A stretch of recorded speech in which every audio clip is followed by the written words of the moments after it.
Avis vascular center మన దేశంలోనే the best varicose vein hospital.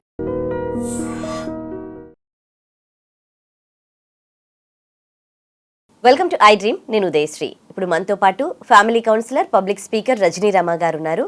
మనం ఇవాళ మాట్లాడుకోబోయే టాపిక్ మేడారం జాతరలో పుట్టిన ఒక ప్రేమ పెళ్లిగా మారింది. అది కూడా పెళ్ళైన వ్యక్తి. ఒక చిన్న సహాయం కోసం ఒక అమ్మాయి, 25 సంవత్సరాల అమ్మాయి, వాళ్ళ తల్లి తప్పిపోయిందని యాబిట్స్ ట్రాఫిక్ పోలీస్ అనమాట, అతను హోమ్ గార్డ్. అతని దగ్గరికి వెళ్ళి ఆయన సహాయం తీసుకుంది. ఆ తర్వాత గంట సేపట్లోనే వాళ్ళ తల్లిని జాడ కనుక్కొని అప్పగించడం జరిగింది. వెంటనే ప్రేమ పుట్టింది. ఆ తర్వాత గత నెల 26న వాళ్ళు పెళ్లికి చేసుకున్నారనమాట. సో గంట సేపట్లో ప్రేమ పుట్టడం ఏంటి, అది కూడా పెళ్ళైన వ్యక్తికి ప్రేమ పుట్టడం ఏంటి, మరి దీనిపై మాట్లాడడానికి మనతో ఉన్నారు family counsellor, public speaker Rajani Rama గారు. మాట్లాడదాం. నమస్తే అండి. నమస్తే ఉదయ. తను యాబిట్స్ ట్రాఫిక్ హోమ్ గార్డ్ అనమాట. ట్రాఫిక్ పోలీస్ స్టేషన్లో హోమ్ గార్డ్. సో అంటే పోలీస్ అనగానే ఒక రెస్పెక్ట్ ఉంటుంది సొసైటీలో వాళ్ళకి, మనందరికీ కూడా. సో వాళ్ళే ఎక్కడైనా ఏమైనా ప్రమాదం జరిగినా, ఎక్కడైనా తప్పు జరిగినా వాళ్ళే వచ్చి మనకి న్యాయం చేస్తారు, అక్కడ చూసుకుంటారు అని. కానీ అలాంటి వ్యక్తులే ఇలా ఆల్రెడీ పెళ్ళయింది అతనికి, వాసుదేవరావు అతని పేరు. పెళ్ళైన ముగ్గురు పిల్లలు అనుకుంటాను. భార్య 2 పిల్లల్ని తీసుకొని వాళ్ళ పుట్టింటికి వెళ్ళిపోయిందంట. 20 సంవత్సరాల అమ్మాయిని పేరెంట్కి తెలియకుండా పెళ్లి చేసుకున్నాడు. అసలు ఏం జరుగుతోంది?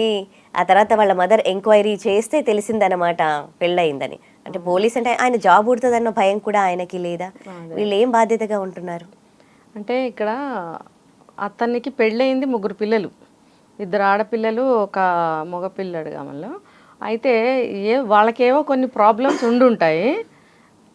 ఆడపిల్లలు 2ని తీసుకుని వైఫ్ వాళ్ళ పుట్టింటికి వెళ్ళిపోయినట్టు మనకి చెప్తున్నారు.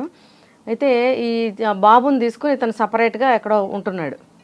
సో ఉండటం వల్ల వీళ్ళు సపరేట్ అనమాట. నాకు అర్థమైంది ఏంటంటే ఆవిడ పిల్లల్ని తీసుకుని వెళ్ళిపోయింది, ఇతను మాత్రం మగపిల్లాన్ని పెట్టుకుని ఉంటున్నాడు. అయితే ఇతను చేస్తున్నది అంటే విధులు నిర్వర్తిస్తున్నది ఇక్కడ హోమ్ గార్డ్గా పోలీస్ స్టేషన్లో, ఇక్కడ పంజాగుట్టనా ఎక్కడ చెప్పారు, యాబిట్స్లో. అంటే వాళ్ళు టెంపరీ బేస్ మీద అపాయింట్ అవుతారు వీళ్ళు.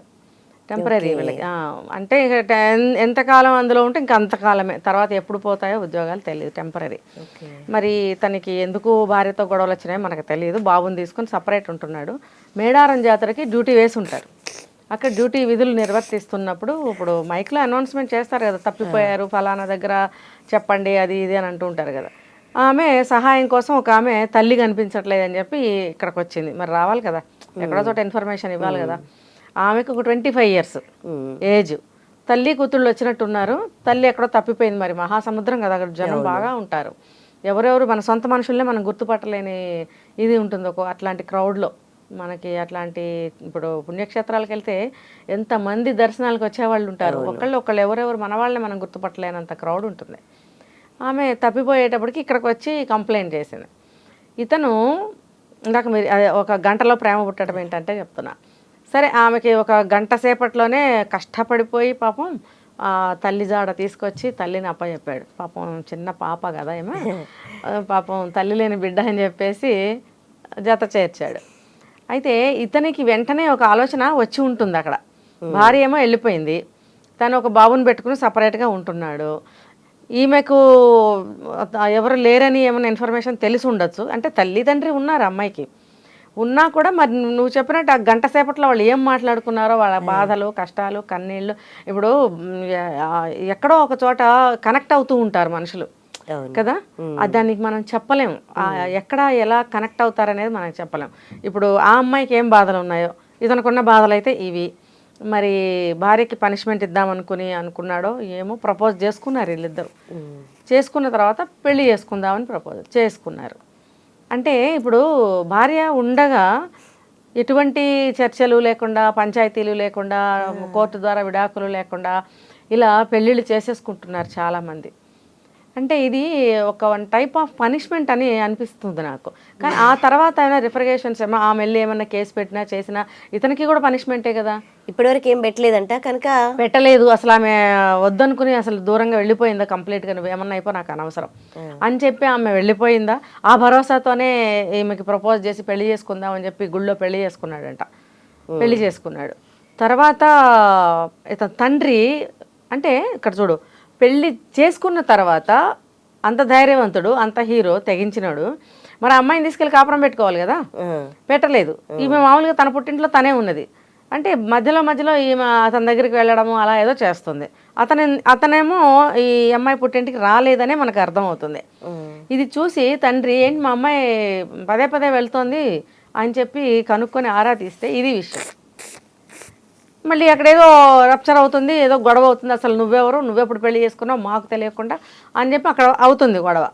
సో అప్పుడు మళ్ళీ ఏం చేశాడు, పోలీస్ స్టేషన్కి వెళ్ళి మా ఇద్దరికి థ్రెట్ ఉంది అని చెప్పి అక్కడ ఏమంటారు మాకు ఒక రక్షణ కల్పించండి అని చెప్పి అక్కడ మళ్ళీ కేసు పెట్టినట్టు. ఇక్కడ నాకు అర్థం కాదు, ఇతను constable, home guard, already married, ఉద్యోగం చేస్తూ ఉన్నాడు. ఈయనకి లా అండ్ ఆర్డర్స్ తెలీదా? మళ్ళీ 25 సంవత్సరాలు అమ్మాయి మేజరు. ఈ విషయం బయట పడకుండా ఉంటదని వీళ్ళు ఎట్లా అనుకుంటారు? అసలు వాళ్ళ పేరెంట్స్ కి చెప్పి చేసుకోవచ్చు కదా. అంటే అక్కడికక్కడ డెసిషన్ తీసేసుకున్నారు. ఇక్కడ ఒక విషయం అదే నేను చెప్తుంది. ఇతనికి ఒక ఏమన్నా భార్య అవసరం ఉంది అక్కడ. భార్య అవసరం ఉండబట్టి ఇమీడియట్గా పెళ్లి చేసుకున్నాడు అనుకుందాం, మంచిగా పాజిటివ్గా తీసుకుందాం. మరి అలాంటప్పుడు ఆమెను తీసుకెళ్ళి నువ్వు కాపురం పెట్టాలి, నువ్వు అన్నట్టు తల్లిదండ్రులకి చెప్పేసేసి మేము అనుకోకుండా పెళ్లి చేసుకున్నాము, నేను ఇలాగా సో అండ్ సో అని చెప్పి ఆమెను కాపురానికి తీసుకెళ్ళాలి. అంటే అక్కడ అతను తల్లిదండ్రులకి చెప్పకపోవడం ఒక తప్పు. రెండోది భార్యకి డివోర్స్ లేకుండా ఇక్కడ పెళ్లి చేసుకున్నాడు, ఇదొక తప్పు. అట్లీస్ట్ వాళ్ళకి ఇన్ఫర్మేషన్ అసలు ఇతని తల్లిదండ్రులకు కానీ ఆ మొదటి భార్య వాళ్ళ చుట్టాలకు కానీ ఎవరికైనా సరే ఆమె వస్తుందా రాదా కనుక్కోండి అని అటువంటి సయోధ్య ఏమైనా చేశాడా లేదా, ఇది ఏమీ చేయకుండా పెళ్లి చేసేసుకోవటం, 3 తప్పులు కనిపిస్తున్నాయి ఇక్కడ. కాబట్టి ఆ అమ్మాయిని తీసుకురాకుండా పుట్టింట్లోనే ఉంచాడు. మరి ఎంత పేదవాళ్ళైనా సరే వాళ్ళకి కొంత ఉంటుంది కదా పరువు ప్రతిష్ట. అది ఏంటి ఈ అమ్మాయి ఇలా వెళ్తుంది పదే పదే అని చెప్పి ఆరా తీస్తే ఈ జరిగిన విషయాలన్నీ ఇవి. అతను హోంగార్డ్ అయినంత మాత్రం లా అండ్ ఆర్డర్ తెలియాలని రూల్ ఏం లేదు. అతను పోలీస్ డిపార్ట్మెంట్లో వ్యక్తి కాదు.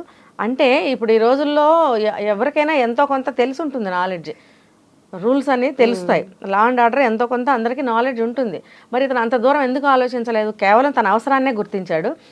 ఎన్నాళ్ళు ఈ అమ్మాయి ఉంటుందో తెలియదు, ఉన్నన్నాళ్ళు ఉంటుందిలే అని చెప్పి కాపురానికి తీసుకెళ్ళలేదా? మరి ఈ అమ్మాయికి ఉండాలిగా తెలివి, పేరెంట్స్కి తెలియకుండా 25 సంవత్సరాలు వచ్చి. అంటే ఇలాంటి కేసు గతంలో నాకు ఒకటి వచ్చింది సేమ్. ఏంటి అని అంటే ఎందుకు నన్ను తీసుకెళ్ళవు అని అంటే వీళ్ళు కథలు చెప్తారనమాట. ఇది సేమ్ నాకు ఒక కేసు వచ్చిందని చెప్పా కదా, వాళ్ళ ఇంట్లో తల్లిదండ్రులు ఒప్పుకోవట్లేదనో, ముందు భార్య ఏదో వదిలించుకున్న తర్వాత నేను తీసుకెళ్తానో కట్టుకథలు ఏవో చెప్తాడు. మరి అక్కడ గడవాలి కదా, చేసిన పని అక్కడ ఏమంటారు ఒక ఫుల్ఫిల్ అవ్వాలి కదా. ఎందుకు పెళ్లి చేసుకున్నావు అక్కడ ఎందుకు పెట్టావు అనే ప్రశ్నలకు సమాధానం ఏదో ఒకటి చెప్పాలి అతను. లేకపోతే చేసుకున్న పెళ్ళికి ఒక వాల్యూ ఉండదు కదా, ఏదో ఒకటి చెప్పేస్తాడు ఆ సమయానికి. మరి ఇదంతా అమ్మాయి ముందు కనుక్కోవాలి. పెళ్ళి అయిన తర్వాత వెళ్ళటం రావటం, నన్ను తీసుకెళ్ళు అని అడగటం, ఏదో చిన్న గొడవలు మళ్ళీ అక్కడ కూడా జరుగుతాయి. ఛాన్స్ లేదా జరగటానికి? మళ్ళీ ఇక్కడ పోలీసులకి కంప్లైంట్ ఇచ్చాడు ఈ అమ్మాయి తండ్రి. ఇచ్చినప్పుడు వాళ్ళు ఎంక్వైరీ చేసి ఈ అబ్బాయి మొదటి భార్య నుంచి ఎటువంటి కంప్లైంట్ లేదు కాబట్టి అని చెప్పి కొట్టేశారు, వదిలేశారు, పట్టించుకోలేదు. అంటే అది ఎలా తీసుకోవాలి? ఇప్పుడు దాన్ని గాలికి వదిలేశారు. ఇప్పుడు మొదటి భార్య వస్తేనో ఆవిడకి ఎటువంటి న్యాయం జరుగుతుంది, ఇప్పుడు ఈ అమ్మాయిని రెండో పెళ్లి చేసుకున్నందుకు ఈ అమ్మాయికి ఎటువంటి న్యాయం జరుగుతుంది, ఇద్దరి మధ్యన ఈ అబ్బాయి ఎలా నలుగుతాడు, ఒకవేళ ఇది కోర్టు కేసు అయితే కనుక ఇందులో ఎటువంటి తీర్పు వస్తుంది? ఇదంతా చాలా బీభత్సంగా గొడవలకి దారి తీసేటట్టే ఉంది. ఇక్కడ నువ్వు కంప్లీట్గా తెంచుకొని రావాలి, నువ్వు అంతగా పెళ్లి చేసుకోవాలి అని అంటే. అసలు చెప్పుంటాడా ఈ అమ్మాయికి నాకు పెళ్ళయింది, చెప్పాడు ముగ్గురు, అది చెప్పాలి. ఎందుకంటే తనతో పాటు కొడుకున్నాడు కదా. సో నా భార్య నా దగ్గర లేదు, పిల్లల్ని తీసుకుని పుట్టింటికి వెళ్ళిపోయింది, నాకు ఆవిడకి ఏమి కుదరటం లేదు, కాబట్టి ఆడపిల్లల్ని ఆమె తీసుకెళ్ళిపోయింది, మగపిల్లాన్ని నేను తీసుకొచ్చి నేను పెంచుకుంటున్నాను, ఆ పిల్లగాడిని పెంచడానికి నాకు కొంచెం కష్టం అవుతుంది, మరి నీకు తోడు కావాలి, 25 ఏళ్ళు వచ్చినా పెళ్లి కాలేదు, బీదవాళ్ళలో కొంచెం త్వరగా పెళ్లి చేస్తారు కదా, కాలేదు, నాకు ఒక భార్య కావాలి, నా భార్య నుంచి ఎటువంటి ఇన్ఫర్మేషన్ నాకు తెలియటం లేదు, ఆమె ఎక్కడుందో కూడా నాకు తెలియదు, కాబట్టి ఆమె కంప్లీట్గా నన్ను వదిలేసినట్టే అని నేను అనుకుంటున్నాను, సో నా వైపు నుంచి ఏం ప్రాబ్లం రాదని నేను అనుకుంటున్నాను భరోసా ఇచ్చుంటాడు. అందుకని ఆమె పెళ్లికి ఒప్పుకుంది. ఇప్పుడు ఏదో ఒక రోజు నా మొదటి భార్యకి ఈ విషయాలు అలా అలా తెలిసినాయి అనుకో, వచ్చిందనుకో, అప్పుడు ఇతనేం సమాధానం చెప్తాడు? ఇప్పుడు ఆ భార్య వస్తే కూడా వీళ్ళిద్దరు ప్రేమించుకుని, అంటే ఆ అమ్మాయికి మొదటి పెళ్లి కాబట్టి ఇష్టపూర్వకంగా పెళ్లి చేసుకున్నారు కాబట్టి ఆమె వీళ్ళ మీద సివిల్ కేసు కూడా వేయటానికి లేదు. ఇది క్రిమినల్ కిందకి రానే రాదు ఇలాంటివి. అసలు సివిల్ కేసు కూడా వేయటానికి లేదు, ఎందుకంటే వాళ్ళిద్దరు పరస్పరం ఇష్టపడ్డారు. అదే కానీ ఆ అమ్మాయి ఏదో డబ్బు కోసమో ఇతను ఇంకోటి ఏదో ఆశపడి వస్తే కనుక ప్రేమ అనేది ఉండదు. కానీ ఆమె ఇష్టపూర్వకంగా పెళ్లి చేసుకుంది, ప్రేమ అనేది ఉంటుంది అక్కడ. ఈ అబ్బాయికి ఉందో లేదో మనకు అనవసరం, ఆ అమ్మాయికి అయితే ఉంది కాబట్టి దాన్ని ఈమె అసలు వెళ్ళి సివిల్ కేసు కూడా వేయలేదు. అప్పుడు ఆ అమ్మాయి మొదటి భార్య నష్టపోతుంది, ఎందుకంటే అబ్వియస్లీ ఇతను వాదిస్తాడు అక్కడ, ఆమె నన్ను విడిచి ఎందుకు వెళ్ళింది, వెళ్ళిన మనిషి ఆచూకీ ఇచ్చిందా, పిల్లలు ఇద్దరిని తీసుకుని వెళ్ళిపోయింది, ఎక్కడుందో నాకు తెలియలేదు, ఇంతకాలం అయింది, మరి నేనేం చేయాలి, ఈ బాబుని నేను పెంచాలి. కానీ అప్పుడు లీగల్ గా డివోర్స్ తీసుకోవాలి కదా. తీసుకోవాలి, మరి తీసుకోకుండా చేసుకోవడం తప్పే కదా. ఆచూకీ దొరకలేదు, ఆమె ఏమైపోయిందో అక్కడికి ఇక్కడ ఏదో కట్టుకథలు వచ్చేస్తాయి ఉదయ, ఏదో ఒకటి అక్కడ బ్లఫ్ అయిపోతుంది అక్కడ అంతే. అలా అలా మనం అనుకోని విధంగా మలుపులు తిరిగిపోతుంది ఆ కేసు. ఎలా అయినా సరే కోర్టు అన్న తర్వాత, యాక్ట్ అన్న తర్వాత ఏదో ఒక విధంగా ఇరుక్కుంటాడు. కానీ ఇక్కడ ఇదే, ఆ అమ్మాయి ఏ విధంగానైనా కేసు వేస్తే కూడా ఇక్కడ చెల్లకపోవచ్చు, ఎందుకంటే వీళ్ళు పరస్పరం ఇష్టపడ్డారు కాబట్టి. సివిల్ కేసు కూడా వేయలేదు అమ్మాయి, క్రిమినల్ వేయటానికి అసలు ఛాన్స్, క్రిమినల్ కేసు కాదు కాబట్టి. కానీ తను ఉండగా ఇంకొకరిని చేసుకున్నారు అది అప్పుడు కూడా నావును మేమిద్దరం బాగా ఇష్టపడ్డాం, చేసుకున్నాం, లేదు ఇది ఉంది, పెళ్లి చేసుకోవడం కరెక్ట్, ఇది సమ్మతమే కోర్టు ద్వారా. ఎలా అంటే ఇదే చెప్తున్నాను, ఒకప్పుడైతే 2018లోనే ఆ సెక్షన్ తీసేశారు. ఎలా అంటే ఇప్పుడు నా భర్తని ఈమె ఇలాగా తీసుకెళ్ళిపోయింది అని చెప్పి ఆమె మీద కేసు వేసే అవకాశం ఉండింది అప్పుడు. అలానే నా భార్యను తీసుకెళ్ళిపోయాడు అని చెప్పి అలా అంటే ఒక అమ్మాయి నా భార్యను తీసుకెళ్ళిపోయినా నా భర్తను తీసుకెళ్ళిన ఆపోజిట్ పార్టీ వాళ్ళ ఉంటారు కదా పార్ట్నర్స్, భార్య కానీ భర్త కానీ, వాళ్ళు కేసు వేయడానికి ఉంది అప్పుడు. సివిల్ భర్త మీద వేయొచ్చుగా ఇప్పుడు, అప్పుడు ఉంది. కానీ 2018లో దాన్ని తీసేశారు, ఆ సెక్షన్ లేదు. కొత్తగా చేసింది ఇది. ఇప్పుడు కొత్తగా చేసిన ఢిల్లీ హైకోర్టు రీసెంట్ గా 10-15 రోజుల క్రితము చేసిన మార్పు ఇది.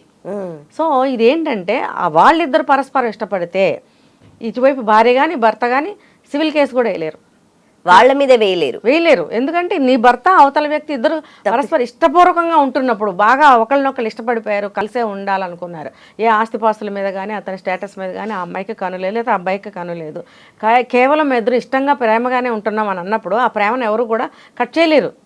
మన ఇద్దరికి ఉన్న ఇష్టాన్ని మూడో వాళ్ళు ఎలా కట్ చేయగలుగుతారు కదా. ఆ బాండ్ని తెంపలేరు కాబట్టి వాళ్ళు సివిల్ కేసు కూడా వేయలేరు అని చెప్పి కొత్తగా ఒకటి తీసుకొచ్చారు. కాబట్టి ఇప్పుడున్న పరిస్థితుల్లో ఆ అమ్మాయి ఏమీ చేయలేదు. మేబీ ఈ రూల్ అబ్బాయి తెలుసుకునే ఈ పని చేశాడు. ఆ మేడారం జాతర అప్పటికి ఇంకా జరిగిందా లేదో తెలియదు, డేట్స్ కరెక్ట్గా గుర్తులేదు నాకు. మొత్తానికి అది తెలుసుకుని ఏమైనా చేశాడా, తెలియకుండా ముందే ఇలా చేశాడా, వాట్ ఎవర్ ఇట్. ఇప్పుడు మొదటి భార్య నష్టపోతుంది, ఎందుకంటే వీళ్ళిద్దరు ఇష్టపూర్వకంగా పెళ్లి చేసుకున్నారు కాబట్టి కోర్టు కొట్టేస్తుంది ఆమె కేసు. మరి ఏమైనా భరణం అలాంటివి ఏమైనా ఇప్పిస్తుందా అనేది చూడాలి. కాబట్టి ఇతను ఆ భరోసాతోని ఇలా చేసుకున్నాడా అనేది నాకు అనిపిస్తుంది. ఇప్పుడు నష్టపోయింది ఎవరంటే ముందు ఆడపిల్లలిద్దరు, ఆ భార్య నష్టపోయారు. వీళ్ళిద్దరూ గనక ఇలాగే ఉండాలని నిర్ణయించుకుంటే వీళ్ళు బాగానే ఉంటారు. కానీ వీళ్ళు కూడా ఆలోచించాలి, అమ్మాయిలు పెళ్ళైన వాళ్ళతో ఏంటి ఈ రిలేషన్. ఇప్పుడు ఈ అమ్మాయికి ఇవన్నీ ఎలా తెలుస్తాయి ఉదయ, తెలియదు కదా, చదువుకుందో చదువుకోలేదో బీదరాలు, ఆ అమ్మాయికి ఇవేమీ తెలియవు. మినిమం కామన్ సెన్స్ ఉంటది కదండి. అతను ఇంకా భార్య ఉంది, పిల్లలు ఉన్నారు, వాళ్ళకి ఎట్లా ద్రోహం చేయాలి, రేపు నేను ఆ ప్లేస్ లో ఎవరైనా ద్రోహం ఉంటుంది. కానీ అడగడం కాదు, ఇప్పుడు నేనే ఉన్నాను, నాకే పెళ్ళయింది, 2 పిల్లలు ఉన్నారు, నా ప్లేస్ లో నా హస్బెండ్ ప్లేస్ లైఫ్ లోకి ఇంకొకరు వస్తే నేను యాక్సెప్ట్ చేయగలనా అని తను ఆ అమ్మాయి కూడా ఆలోచించాల్సింది కదా. అలా అంటున్నాను. ఆ కామన్ సెన్స్ అంటే ఎందుకు ఆ ఫీలింగ్స్, ఎందుకంటే ఆమె పరిస్థితులు కూడా అంతేనేమో, తనకి ఒక ఆధారం కావాలేమో, మరి ఆధారం కావాలనుకోవాలి కానీ ఇంకొకరికి ఆధారమైన పర్సన్ ని చేయకూడదు. కానీ అది ఆలోచించాలంటే ఆమెకి ఒక చదువు, సంస్కారం, ఒక నాలెడ్జ్, లా అండ్ ఆర్డర్ అన్నీ తెలిసి ఉండాలి, యాక్ట్స్ అన్నీ తెలిసి ఉన్నప్పుడు ఆలోచించగలుగుతుంది. అవన్నీ ఆమెకు తెలియదు. మేబీ ఎంత చదువులేని వ్యక్తులైనా సరే నీకు ముందు పెళ్ళయిందా, పిల్లలు ఉన్నారా అనేది కరెక్ట్ అడుగుతారు, ఖచ్చితంగా అడుగుతారు. దానికి తను ఇలా చెప్పుంటాడు సమాధానం. ఇప్పుడు పోలీసులు కూడా ఏం చేశారు, అట్ లాస్ట్ ఆవిడ నుంచి ఎటువంటి కంప్లైంట్ లేదు, ఎటువంటి ఆచూకీ లేదు అని చెప్పి తేల్చేశారంట. అంటే గాలికి వెళ్ళిపోయింది అది. సో వీళ్ళు బాగానే ఉండొచ్చు అనే కదా, పర్మిషన్ వచ్చినట్టే కదా మరి ఇప్పుడు వీళ్ళకి.